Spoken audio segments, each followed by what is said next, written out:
चौधरी असलम अली भट्ट साहब आज हमारे हाइपोथेटिकल पेशेंट हैं जिनकी एज है 65 साल और ये CKD स्टेज 3 के मरीज़ हैं। इनका EGFR है तकरीबन 47 और इनका प्रोटीन यूरिया बड़ा अच्छा कंट्रोल्ड है, तकरीबन 457 मिलीग्राम पूरे 24 आवर में।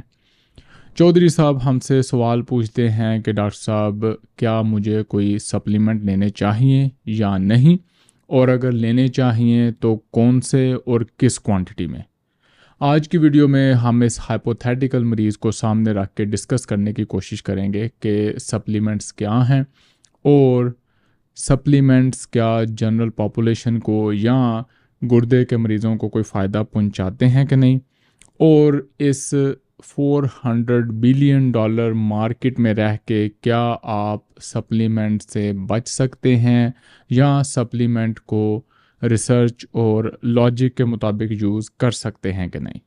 अस्सलाम वालेकुम, डॉक्टर वैसिका फ्रॉम एक्सपर्ट कौंसा क्लिनिक ऑफ लाहौर अपनी नेफ्रोलॉजी सीट पर अपने घर वाले स्टूडियो से, और अब हम अगली कुछ एपिसोड यहीं से पब्लिश करेंगे।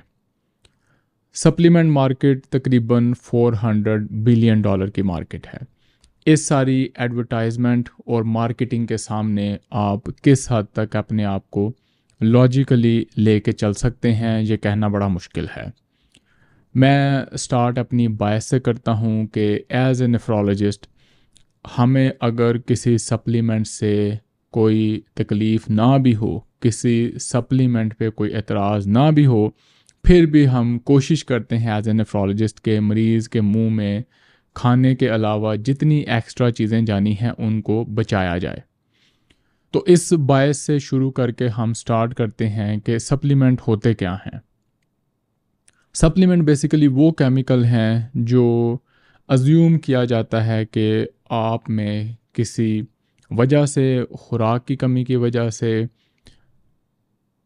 आंतड़ियों में खराबी की वजह से या किसी बीमारी की वजह से जब बॉडी में किसी चीज़ की कमी हो जाती है तो उसकी कमी को पूरा करने के लिए हमें कंसंट्रेटेड फॉर्म में सप्लीमेंट्स देने चाहिए। इन केमिकल्स, मिनरल्स, विटामिन्स को कहते हैं सप्लीमेंट।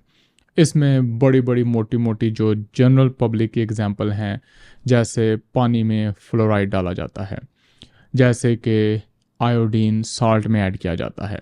ये जनरल पॉपुलेशन के नेशनल स्टेट लेवल पे सप्लीमेंट्स होते हैं। अब हम इंडिविजुअल लेवल के सप्लीमेंट्स पे आते हैं। गुर्दे के मरीज़ों में जो मोटे मोटे 4-5 सप्लीमेंट हैं उनमें स्टार्ट करते हैं विटामिन डी से। विटामिन डी वो वाहिद सप्लीमेंट है जिसकी मैं फेवर में हूँ और मैं हर पेशेंट को रिकमेंड करता हूँ, स्पेशली जो मेरे गुर्दे के मरीज़ होते हैं। वो इसलिए कि गुर्दे के मरीज़ों में 2-3 वजहों से विटामिन डी की ओवरऑल कमी होती है।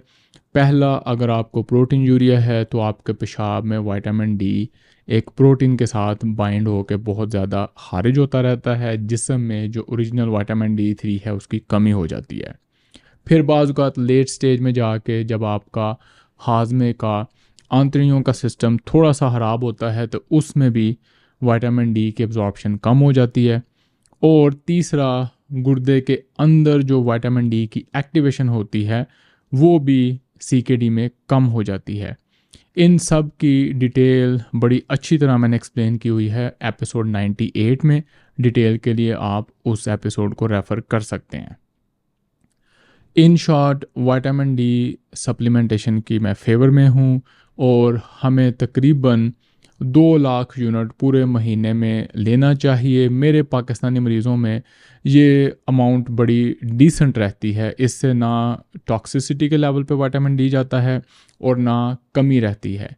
मैं जब मेरे मरीज़ आते हैं तो पहले 3-4 महीने तकरीबन 4 लाख यूनिट से स्टार्ट करता हूँ, यानी कि 2 लाख यूनिट हर 2 हफ्ते के बाद। और फिर जब उनका नेक्स्ट 4 महीने वाला फॉलोअप आता है तो अक्सर मैंने देखा है कि विटामिन डी का जो ब्लड लेवल है वो बड़े अच्छे लेवल पर पहुंच चुका होता है, तो मैं फिर उनकी डोज़ 1 मंथ कर देता हूं। अगर आप कोई दूसरा यूनिट यूज़ कर रहे हैं जैसे 1000 यूनिट पर डे या 5000 यूनिट एवरी अदर डे, तो वो आप अपने डॉक्टर के मशवरे से एडजस्ट कर सकते हैं। और इसमें सबसे जो मज़े की बात है वो है कि आप इसको चेक कर सकते हैं।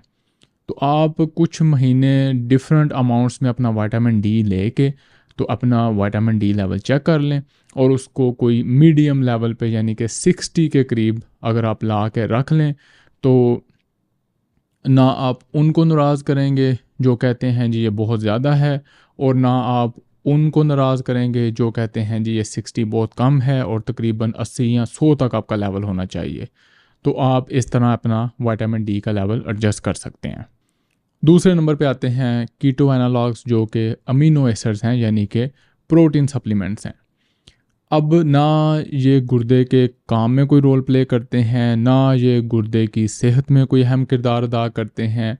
कीटो एनालॉग्स होते क्या हैं, जिसको हम कीटो स्टेरल या कीटो सेल के नाम से जानते हैं, इसको मैंने बड़ी डिटेल से एपिसोड 54 में एक्सप्लेन किया है। कीटो एनालॉग्स यूजुअली हम उन पेशेंट्स को देते हैं जिनमें किसी वजह से या वो पेरिटोनियल डायलिसिस पे हैं या वो डायलिसिस नहीं करवाना चाहते और कंजर्वेटिव मैनेजमेंट करना चाहते हैं, तो उनका प्रोटीन बिल्कुल लो लेवल पे, सर्वाइवल के लेवल पे ला के यानी कि 0.4 ग्राम पर किलोग्राम उनको फिर ये कीटो एनालॉग्स हम सप्लीमेंट के तौर पे देते हैं। अमेरिका में अभी भी बड़ा ही रेयर है कि ये किसी पेशेंट पर यूज़ किया जाए। पाकिस्तान में अनफॉर्चुनेटली हर मरीज़ कीटो एनालॉग कीटो स्टेरल पे होता है, उसकी वजह मुझे अभी तक नहीं पता चल सकी। बहरहाल उनकी बड़ी स्ट्रॉन्ग रीच है और हर मरीज़, हर नेफ्रोलॉजिस्ट अपना फ़र्ज़ समझता है कि मैंने मरीज़ को कीटो स्टेरल ज़रूर देना है। मेरा एक भी मरीज़ अभी तक 700-800 मरीज़ों में से कीटो स्टेरल पे नहीं है, और ना ही मुझे इसकी कोई समझ नज़र आती है कि मैं मरीज़ को क्यों दूँ। एनीवेज, कीटो स्टेरल कम्प्लीटली नो है अनलेस के कोई स्पेसिफिक कंडीशन आपकी हो जिसमें आपका नेफ्रोलॉजिस्ट आपको एक्सप्लेन करे कि यार ये वजह है जिसकी वजह से मैंने आपका प्रोटीन बिल्कुल बंद कर दिया है और आप थोड़ा सा कीटो स्टेरल या कीटो एनालॉग ले सकते हैं। मेरी समझ के मुताबिक, मेरी प्रैक्टिस के मुताबिक मैं अपने मरीज़ों को कीटो स्टेरल या कीटो एनालॉग बिल्कुल नहीं देता। फिर आते हैं हमारे fish oils. Fish oils basically हमें सप्लीमेंट करते हैं ओमेगा 3 फैटी एसिड, और यही फ़िश ऑयल का मेन पर्पस है। हो सकता है उसमें कुछ और चीज़ें भी हों, लेकिन जो ओवरऑल हेल्थ कंसर्न है फ़िश ऑयल सप्लीमेंट देने का वो है आपके ओमेगा 3 फैटी एसिड को सप्लाई करना, क्योंकि हमारी खुराक में बाज़-औक़ात मछली का इंटेक बहुत ज़्यादा नहीं है, और उसके अलावा जो हेल्दी ओमेगा 3 फैटी एसिड्स हैं वो बड़े ही रेयर हैं, ना किसी मीट में अवेलेबल हैं, ना ही कोई सब्जियों में अवेलेबल हैं। हाँ, सीड्स में होते हैं जैसे कि चिया सीड्स वगैरह, लेकिन इनकी जो बड़ी मिकदार है वो हमें मछली खाने में या फ़िश ऑयल में मिलती है। अब फ़िश ऑयल के बारे में आपको काफ़ी सारी रिसर्च मिलेगी। ओवरऑल मैं ये एक्सेप्ट करूँगा कि कुछ पॉजिटिव बेनिफिट्स इसके देखने को मिले हैं, और उसके बाद अगली जो बहस शुरू हो जाती है कि जी कौन सा फ़िश ऑयल और कौन सी फ़िश का ऑयल, और बाज़ औक़ात जब आप एक्सपर्ट्स को सुनेंगे तो आपको उर्दू लैंग्वेज में अगर कंपेयर करेंगे तो ज़रा भी फ़र्क नहीं महसूस होगा कि ये मैं सुंडे या स्नेक ऑयल बेचने वाले की बात कर रहा हूँ या मैं कोई हार्वर्ड का रिसर्चर सुन रहा हूँ। क्योंकि वो लोग जो फेवर करते हैं कि हाँ जी फ़िश ऑयल आप ले सकते हैं, वो इतनी शर्तें लगाएंगे कि ये फ़िश हो, इस एज की हो, समुंदर की इस लेयर में से आए। आप कहेंगे यार ये तो कोई सुंडे का तेल बेचने वाला बंदा लग रहा है।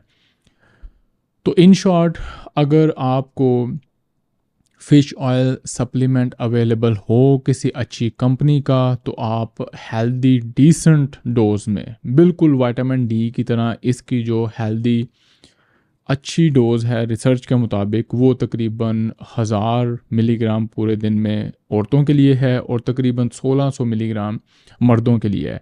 अब ये इतनी बड़ी डोज़ है कि बाज़ औक़ात आपको बहुत ज़्यादा इससे बर्पिंग होती है, डकार आते हैं और बाज़ औक़ात रिफ्लक्स भी हो जाता है, तो हर मरीज़ ये ले भी नहीं सकता। अब आप अगर ये टाइनी मिनी डोजेज़ में लेंगे तो उसका कुछ फ़ायदा होता है कि नहीं, आई एम नॉट श्योर। और अगेन मैं भी अपने किसी मरीज़ को ये रिकमेंड नहीं करता। प्रेफरेबली मैं उनको कहता हूँ कि अगर आप हफ्ते में एक आधी दफ़ा मछली खा सकते हैं, दरियाई या वाइल्ड मछली, तो वो ज़्यादा बेहतर है। चौथे नंबर पे आती हैं प्रोबायोटिक्स। प्रोबायोटिक्स जैसे कि मैंने आपको पिछली कई वीडियोस में एक्सप्लेन किया कि जो हमारा गट फ्लोरा है, हमारी आंतड़ियों के अंदर के जो जरासीम हैं, रिसर्च ज़्यादा से ज़्यादा शो कर रही है कि वो हमारे हेल्थ के डिफरेंट पहलुओं में बड़ा अहम किरदार अदा करते हैं। और अब कुछ बैक्टीरिया ऐसे आइसोलेट हो चुके हैं जो कि स्पेशली गुर्दे की हीलिंग, इन्फ्लेमेशन और हेल्थ में अहम किरदार अदा करते हैं। और उस रिसर्च की बेस पे कुछ दुकानदारों ने प्रोबायोटिक्स डेवलप कर ली हैं जो कि सिर्फ गुर्दे के मरीज़ों के लिए दिखाया गया है कि फ़ायदेमंद हैं। अब आपको ये प्रोबायोटिक्स लेनी चाहिए कि नहीं, ये डिपेंड करता है कि आपकी खुराक कैसी है, आपका लाइफस्टाइल कैसा है।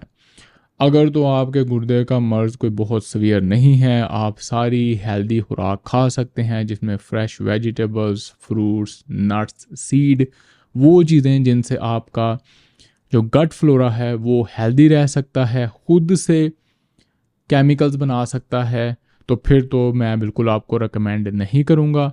लेकिन अगर आपके कोई और मसले हैं और आप बड़े कंसर्न हैं कि मैं कुछ भी करना चाहता हूँ कि यार मेरा गुर्दे का मर्ज़ स्टेबलाइज हो जाए, स्टेबल नहीं हो रहा, मैंने बहुत कुछ किया है, तो फिर आप ये प्रोबायोटिक्स कहीं से लेके चेक कर सकते हैं।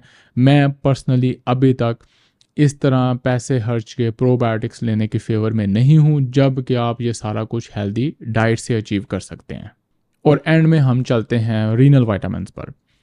जो रीनल वाइटामिन्स स्पेसिफिकली गुर्दे के मरीज़ों के लिए होते हैं, उनको रीनाविट, रीना वाइट, डिफरेंट किस्म के नामों से मार्केट किया जाता है। इनकी जो सबसे ज़्यादा अहमियत है वो है डायलिसिस के पेशेंट में।